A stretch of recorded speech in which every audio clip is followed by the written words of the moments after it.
خليني أسألك سؤال بس وعدني ما تجاوبش بسرعة. هل عمرك فكرت إن حياتك كلها ممكن تكون ماشية على قصة أنت أصلا ما كتبتهاش؟ إحنا غالبا فاكرين إننا بنعيش الواقع، ولكن الحقيقة إحنا بنعيش تفسيرنا للواقع، وفي فرق كبير جدا بين الاتنين. خليني أحكي لك حكاية علشان يمكن تكتشف إنك واحد منهم. كان في طفلين، مش اخوات، لكن الاتنين اتولدوا في نفس السنة واتربوا في بيوت شبه بعض، وكل واحد فيهم كان كل يوم يسمع خناقات. كل واحد كان بيخاف من صوت الباب وهو بيتفتح. كل واحد كان عارف يعني ايه تبقى قاعد مستني المشكلة الجاية. الاتنين كبروا ودخلوا الجامعة، وبعدها ب20 سنة الأول بقى مقتنع إنه مهما حاول الناس هتسيبه، فكان أول ما حد يقرب منه يسبقه هو ويمشي، مش لأنه مش بيحب، لكن لأنه كان خايف يحب. أما التاني بقى معالج نفسي، كل يوم يسمع وجع الناس ويقول لنفسه أنا مش هخلي طفل تاني يعيش اللي أنا عشته. الاتنين بدأوا من نفس الوجع، ولكن انتهوا في مكانين مختلفين تماما. السؤال اللي محيرني وممكن يحيرك انت كمان هو ازاي؟ ازاي نفس الألم قدر يطلع شخصين كل واحد فيهم عاش حياة مختلفة؟ ممكن تكون أول إجابة جت في بالك إن كل واحد شخصيته مختلفة، ودي إجابة فيها جزء من الحقيقة ولكنها مش الحقيقة كلها. لأن علم النفس بيقول إن الإنسان مش بيتأثر بالحدث بس، هو بيتعلم من الحدث، بيفسره ويحطله معنى، والمعنى ده بيبدأ يبني شخصيته قرار بعد قرار، سنة بعد سنة، لحد ما ينسى إنه أصلا مجرد تفسير فيفتكره حقيقة. خلينا نجرب تجربة بسيطة، مش محتاجين ورقة ولا قلم ولا أي حاجة. كل اللي محتاجه إنك تفكر أول مرة حد قالك فيها جملة وجعتك. يمكن الجملة كانت أنت فاشل، أو أنت مش هتوصلي لحاجة، أو أنت حساس زيادة، أو محدش هيحبك، أو ما تستاهليش تتحبي. عايزاك تفتكرها معايا كده، ما تستعجلش. دلوقتي عايز أسألك سؤال، الجملة دي كانت حقيقة ولا كانت رأي شخص؟ غالبا وقتها ما كانش عندك القدرة إنك تفرق، فلو كنت طفل أنت هتصدقها، لأن الطفل مش بيسأل وقتها هل الكلام ده صح ولا لأ. الطفل بيسأل هل الشخص اللي بيقول الكلام ده أنا بحبه ولا لأ، ولو بيحبه أو محتاجه الكلام يدخل على طول من غير أي استئذان. وهنا بتبدأ أول قصة، قصة يمكن تكون لحد النهاردة عمالة تتحكم فيك. يمكن تكون القصة اللي هو أنا لازم أبقى كامل علشان أتحب، أو أنا دايما المشكلة فيا، أو الدنيا مش أمان، أو أنا لو وثقت في حد هيوجعني. عايزاك تلاحظ معايا كده إن دي كلها مش أحداث، دي كلها قصص، والقصص لها قوة غريبة جدا، لأن هي بتخلينا نشوف كل حاجة من خلالها. تخيل معايا إنك لابس نضارة لونها رمادي، أنت مش هتحس إنك لابسها بعد شوية، فهتفتكر إن الدنيا كلها بقت رمادية. ولما حد يقولك بص السما زرقاء هتفتكره بيبالغ أو بيكذب، مش لأنك أنت بتكذب، ولكن لأن العدسة أو النضارة بقت جزء منك. وده بالظبط اللي بيحصل مع الأفكار بتاعتنا، احنا مش بنشوف الحياة زي ما هي، احنا بنشوفها زي ما اتعلمنا إننا نشوفها. وهنا أحب أقول جملة يمكن تبقى أهم جملة في الحلقة، إن الحقيقة مش دايما اللي حصلت. الحقيقة أوقات بتكون القصة اللي فضلنا نحكيها لنفسنا عن اللي حصل. ولكن استنى بقى، لو ده صحيح يبقى السؤال هو مين كتب القصة دي؟ يمكن أخطر حاجة حصلت لك مش اللي حصل، أخطر حاجة هي القصة اللي انت صدقتها بعده. خلينا نرجع للطفلين، فاكرهم صح؟ الاتنين عاشوا نفس الوجع، ولكن كل واحد خرج بقصة مختلفة. السؤال دلوقتي هنا بقى، مين كتب القصة دي؟ هل الأب الأم، الحياة، المجتمع، ولا هما اللي كتبوها؟ الإجابة ولا واحد لوحده. إحنا دايما بنتولد من غير أي حاجة، من غير قصص، من غير أحكام، من غير أفكار عن نفسنا. الطفل الصغير ما يعرفش إن هو جميل ولا وحش ولا ذكي ولا محبوب ولا مرفوض. كل ده بيتعلمه. فأنت بيكون عندك دفتر أبيض، كل صفحة فيه فاضية، كل كلمة حد يقولها لك تتكتب، كل نظرة بتتسجل، كل مرة حد يضحك عليك سطر جديد، كل مرة حد يحضنك سطر جديد، كل مرة تنجح سطر، وكل مرة تفشل برضو سطر. بعد 10 ولا 20 ولا 30 سنة الدفتر بقى مليان، وبقيت فاكر إن الدفتر ده هو أنت. ولكن اسمح لي أسألك سؤال، لو حد كتب في الدفتر ده معلومة غلط، هل الدفتر بقى حقيقة ولا مجرد دفتر فيه أغلاط؟ ودي أول صدمة معانا، إن مش كل حاجة بتفتكرها عن نفسك هي جاية منك.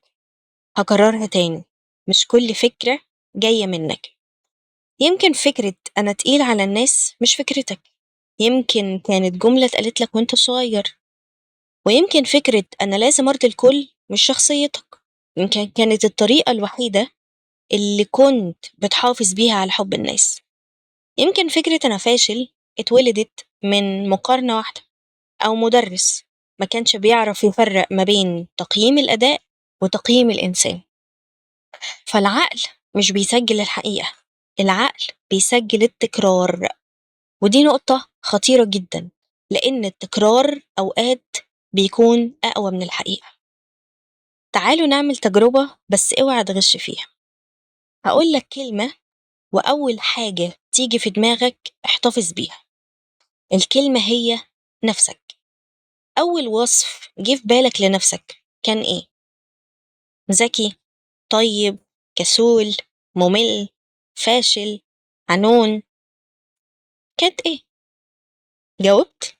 طيب، السؤال بقى، أنت اخترت الوصف ده ولا أنت لقيته جاهز عن نفسك؟ فكر فيها. هل في يوم من الأيام قعدت وقررت أنا هبقى إنسان قليل القيمة؟ أكيد لأ. ولا صحيت الصبح وقلت من النهاردة أنا هشك في نفسي طول الوقت؟ برضو لأ. يمكن الأفكار دي دخلت إمتى؟ دخلت ببطء، مرة بعد مرة، موقف بعد موقف، لحد ما بقت الصوت اللي بيتكلم جواك. وأصعب حاجة إن الصوت ده بقى بيتكلم بصوتك أنت. فيمكن دلوقتي كل ما تغلط تسمع جملة أنت غبي، فتفتكر إنها فكرتك، ولكن لو ركزت يمكن تكتشف إنها نفس نبرة المدرس القديم، أو نفس نبرة الأب المتعصب، أو حد كان كل ما يشوفك ينتقدك. ففي علم النفس عندنا ده اسمه الحديث الداخلي، يعني الطريقة اللي انت بتكلم بيها نفسك لما محدش يكون سمعك. فهل عمرك سمعت النسخة اللي جواك؟ النسخة اللي بتتكلم بعد كل غلطة، بعد كل رفض، بعد كل فشل. جرب المرة الجاية لما تيجي تغلط ما تصححش الغلط الأول، عايزاك تسمع. اسمع الجملة الأولى اللي هتقولها على نفسك، بس اسمعها من غير دفاع، من غير تبرير. وعايزة أقولك هتتفاجئ قد إيه الإنسان ممكن يعيش عمر كامل وهو بيكرر كلام ما كانش من اختياره. ولكن الخبر الحلو إنك لو فهمته هيغير طريقة نظرتك لنفسك. فطالما القصة اتعلمتها يبقى ممكن تتعلم قصة جديدة، وده مش كلام تحفيزي، وده برضو مش معناه إن التغيير بيكون سهل، لكن معناه إن المخ ممكن يتغير، بيتغير ببطء، بالتكرار، بالخبرات الجديدة. ده اللي العلماء بيسموه المرونة العصبية. يعني كل مرة تفكر فيها بطريقة مختلفة وتتصرف بطريقة مختلفة وتكررها، انت مش بس بتغير فكرة، انت بتساعد مخك يبني مسارات جديدة مع الوقت، مش في يوم، ولا في أسبوع، ولكن مع الاستمرار. وعلشان كده إحنا مش بنبدأ الرحلة بإننا نغير الحياة، إحنا بنبدأها بسؤال: القصة اللي أنا عايش فيها دلوقتي مين كتبها؟ ويمكن لأول مرة تكتشف إن في صفحات كتيرة جدا في حياتك محتاجة تتكتب من أول وجديد. ولكن قبل ما نيجي نكتب صفحة جديدة لازم نعرف ليه المخ أصلا بيتمسك بالقصص القديمة حتى لو كانت بتوجعه. فيمكن الأفكار اللي في دماغك هي مش بتاعتك أصلا.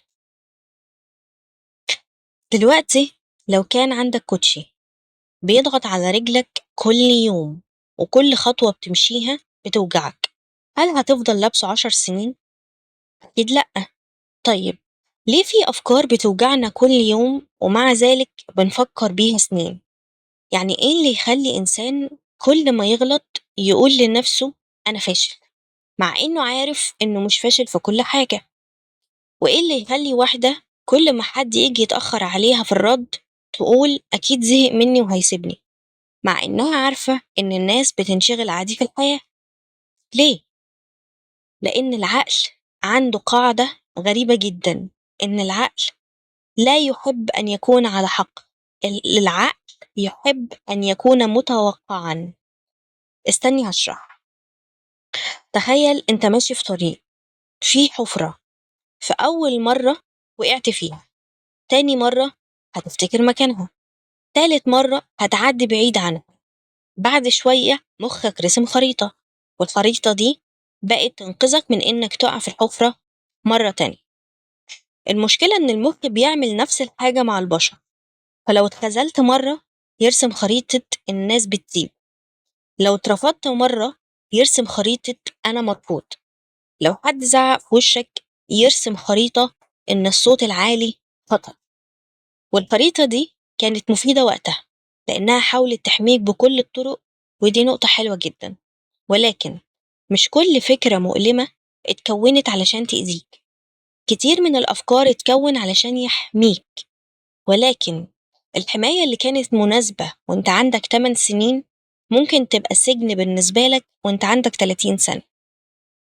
فتخيل ان طفل صغير كل ما يجي يعبر عن رأيه يتريقوا عليه، هيتعلم ايه؟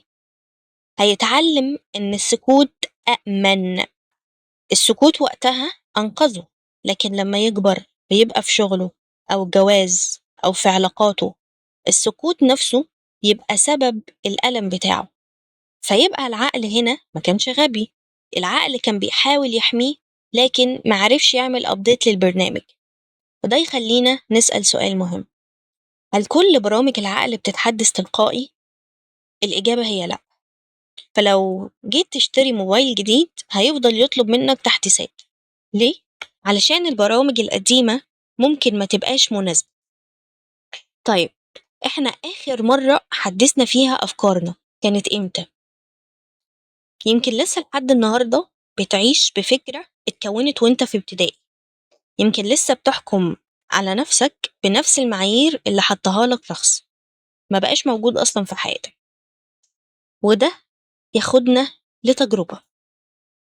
عايزاك تكمل الجملة دي بأول إجابة تيجي في دماغك، جملة أنا لازم. وكمل. إيه الجملة اللي طلعت؟ وإيه الكلمة اللي طلعت؟ هل طلعت أنا لازم أنجح؟ أنا لازم أرضي الناس؟ أنا لازم أبقى قوي؟ طب أنا لازم أبقى كامل؟ طيب مين بقى قال لازم؟ فكر، مين أول حد خلاك تحس إن دي قاعدة في الحياة؟ مش عارف؟ ده طبيعي، لأن بعض القواعد بتكون قديمة جدا لدرجة إننا افتكرناها جزء من شخصيتنا. في العلاج المعرفي في فكرة بسيطة خالص، إن الإنسان مش بيتعامل مع العالم مباشرة، هو بيتعامل مع القواعد اللي جوه دماغه. القواعد ممكن تكون إن الغلط ممنوع، أو الرفض معناه إني مرفوض أو غير محبوب، أو لازم الكل يوافق عليا. ولما قاعدة من القواعد دي تبقى غير مرنة، أي موقف بسيط ممكن يبقى أزمة كبيرة وقتها. فلما اتنين يقدموا على نفس الوظيفة واترفضوا، الأول قاعدته الداخلية كانت الرفض معناه إن قيمتي قليلة، هيقعد بالأيام يجلد في نفسه ويمكن يبطل يقدم على حاجة تانية. أما التاني كانت قاعدته إن الرفض جزء من الطريق، هيزعل، هيزعل وده طبيعي، لكن بعد يومين هيبعت السي في تاني لأي شركة تانية. الاتنين اترفضوا، ولكن اللي اختلف مش الوظيفة، اللي اختلف القانون والقاعدة اللي بتحكم عقل كل واحد فيهم. وهنا حابة أقولك على حاجة يمكن تكون مش مريحة ويمكن تكون مريحة. انت مش محتاج تكسر نفسك علشان تتغير، انت محتاج تراجع القوانين اللي بتحكم بيها نفسك. فيمكن طول عمرك بتحاول تبقى كفاية، مع ان السؤال الحقيقي هو مين اصلا اللي اقنعك من البداية انك مش كفاية؟ ولو اكتشفت ان القاعدة دي اتعلمتها، يبقى في امل، لان اللي اتعلم حاجة ممكن يتراجع عنها، ممكن يبدلها بالتدريج. ولكن في سؤال اهم بقى، لو جاوبت عليه هتفهم ليه في ناس كتير بتفضل حبيسة نفس القصة. السؤال هو، لو القصة القديمة اختفت هتبقى مين؟ تخيل كده إن حياتك كلها من أول يوم اتولدت فيه اتصورت، كل لحظة، كل كلمة، وكل نجاح، كل مرة ضحكت فيها وكل مرة عيطت فيها، كل حاجة. اللحظات دي كلها اتحولت لفيلم طويل جدا، وبعدين في آخر الفيلم دخل عليك شخص وشاف منه دقيقة واحدة بس، دقيقة، ومن الدقيقة دي قرر إن هو يحكم عليك، فقال أنت إنسان فاشل أو ده إنسان فاشل. هتحس بإيه؟ ممكن تتعصب وممكن تزعل وتقول هو إزاي يحكم عليا من دقيقة؟ طب ما تشوف باقي الفيلم وتحكم. فاسمح لي أسألك سؤال بقى، كام مرة أنت عملت كده مع نفسك؟ يعني كام مرة بنيت هويتك كلها على موقف واحد؟ فشلت مرة فبقيت أنا فاشل، رفضت مرة فبقيت أنا مرفوض، علاقة انتهت فبقيت أنا مستحيل أتحب، غلطة واحدة وبقيت أنا شخص غلط. ليه؟ ليه العقل بيحب يعمم قوي كده؟ لأن باختصار التعميم بيوفر طاقة، وده جزء من طريقة شغل المخ. المخ مش بيحب يعالج كل موقف من الصفر، فيعمل لك اختصار يقولك خلاص أنا فهمت. لكن المشكلة إن الاختصار ده أوقات بيبقى ظالم جدا، لأن طول ما أنت متبني التعميم المفرط معناها إن موقف واحد هيتحول لقانون. ولأن العقل بيحب الاختصارات، القانون ده يبقى مقنع، لكن مقنع مش معناها يكون صحيح. تعالوا نختبر ده من غير تفكير طويل. لو طفل عمره 5 سنين وقع وهو بيتعلم المشي، هل هتقول عليه واضح إنك مش هتعرف تمشي أبدا؟ أكيد لأ. طب ليه؟ أنت لما تيجي تقع بتقول لنفسك أنا عمري ما هنجح. إيه اللي خلاك ترحم طفل وما ترحمش نفسك؟ ممكن لأنك بقيت تطلب من نفسك الكمال، أو لأن ربطت قيمتك بالنتيجة، وده موضوع كبير قوي وهنشرحه في حلقة جديدة. دلوقتي عايزاك تمسك الفكرة كويس، أنت مش مجموع أسوأ 5 دقايق في حياتك، ولا مجموع أسوأ قرار، ولا أسوأ علاقة. عايزة أقولك أنت أكبر من كل ده، مش كشعار ولكن كحقيقة، لأن الإنسان لا يختصر. يمكن تكون عملت أخطاء كتير وده حقيقي، يمكن أذيت ناس وده برضو حقيقي، يمكن اتأذيت وده حقيقي، لكن ولا واحدة من الحاجات دي تكفي علشان تعرف نفسك بيها. تعرف إيه المشكلة؟ إننا أوقات بنخلط بين أنا عملت حاجة غلط وأنا نفسي غلط، والفرق بين الجملتين هو الفرق بين التعلم والخزي. ولكن لو جينا وقلت لك لو شلت أسوأ حاجة حصلت لك في حياتك، هتبقى مين؟ يمكن لأول مرة تكتشف إن في إنسان جواك أنت ما كنتش شايفه، ويمكن لأول مرة تحس إن القصة أكبر بكتير من الفصل المؤلم اللي أنت كنت واقف عنده. لكن لو القصة القديمة مش كاملة، يبقى إزاي تكتب قصة جديدة من غير ما تكدب على نفسك؟ وده هو أخطر جزء في الحلقة بتاعة النهاردة، لأن في ناس كتيرة بتفتكر إن إعادة البرمجة يعني أقف قدام المراية وأقول أنا جميل، ولكن الحقيقة أعمق من كده بشوية حلوين. علشان يمكن المشكلة مش في حياتك، المشكلة ممكن تكون في الطريقة اللي لخصت بيها حياتك. عايزاك تفتكر معايا دلوقتي وانت صغير، مش لازم 5 سنين ولا 10، أي سن. السن اللي انت كنت فيه محتاج حد يفهمك. عايزاك تبص كويس على الطفل ده، وعايزاكي تشوفي كويس البنت دي. بص في وشه من غير ما تغير أي حاجة، واسأل نفسك هو كان محتاج ايه؟ كان محتاج حد يسمعه، ولا يطمنه، ولا يصدق مشاعره، ولا يقوله أنا معاك؟ غالبا كل واحد فينا هيجاوب إجابة مختلفة، ولكن في إجابة مشتركة كلنا محتاجين حد يقولها لنا، إن اللي حصل لك هو مش أنت، بس للأسف كتير مننا ما سمعهاش. فبدأ الطفل يفسر لوحده إن لو بابا ساب البيت يبقى أنا مش مهم، ولو ماما كانت مشغولة يبقى أنا مستحقش الاهتمام. فالطفل ما كانش عنده خبرة علشان يفسر الحياة، ففسرها بطريقة تحميه. وده مهم جدا. اوعى تفتكر ان الطفل اللي جواك كان ضعيف، لا، هو كان بيحاول يعيش. فكل فكرة اتعلمتها زمان كانت محاولة للبقاء، مش محاولة لتدمير نفسك. وده يغير كل حاجة، لأنك لما تبص لنفسك بالطريقة دي هتبطل تقول أنا ليه كده، وهتبدأ تقول طبيعي إني اتعلمت كده. أول جملة فيها إدانة، تاني جملة فيها فهم، والتعافي عمره ما هيبدأ بالإدانة. فاحنا بنتصرف النهاردة بطرق كانت بتحمينا امبارح، ولكن مش لازم تفضل تحكم بكرة. وهنا عايزة أقولك جملة: اوعى تلوم النسخة القديمة منك، لأنها كانت بتحاول تنجو بالأدوات اللي كانت عندها. ممكن لأول مرة تحس بالتعاطف مع نفسك، مش شفقة، تعاطف.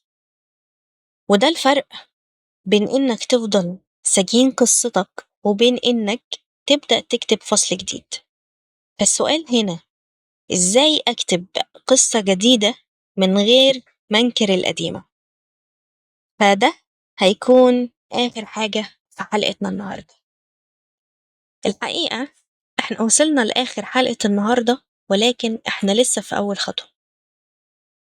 بعد كل اللي اتكلمنا فيه ممكن يبقى فيه سؤال بيزن في دماغك دلوقتي: طيب، أنا فهمت إن في قصص قديمة، وفهمت إن مش كلها حقيقية، وفهمت إن عقلي كان بيحاول يحميني، ولكن أعمل إيه من بكرة؟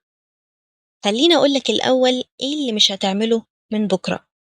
مش هتبدأ تصحى الصبح تبص في المراية وتقول أنا شخص جديد، لأن عقلك ببساطة مش هيصدقك، ولما ما يصدقكش هتحس إنك فشلت.